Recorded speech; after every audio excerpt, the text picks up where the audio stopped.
Good morning! Ay, tanghali po. Katanghali na po pala.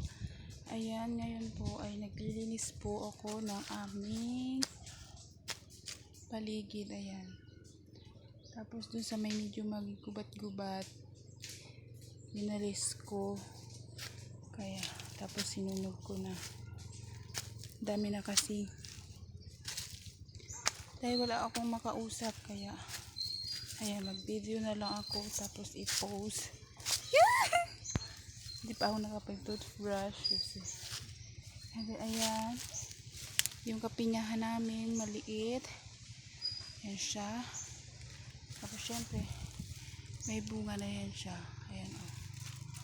Maliit pa. Tapos yun isa, maliit din. Kasi sa ilalim na, ano yun yung mabaho. Durian. Yan ang durian. Nung unang bunga nito, malalaki yun siya. Tapos ito kasi si nanay, ayaw niya bawasan. O ay, sabi ko damuhan, tapos pagong tanim. Ayaw naman. Tapos syempre, mayroon siyang mga orchids.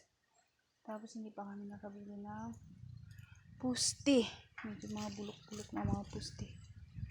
Ngayon, kukunin natin ang palanggana. And then yun, nagtanim ako ng dragon fruit yan. Yung sa may puste na bakal. May nahanap ako kahapon na puste na bakal.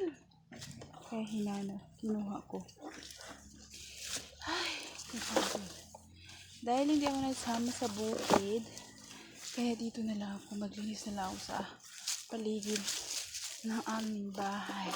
And syempre, meron kaming maliit na mulberry. Ayan.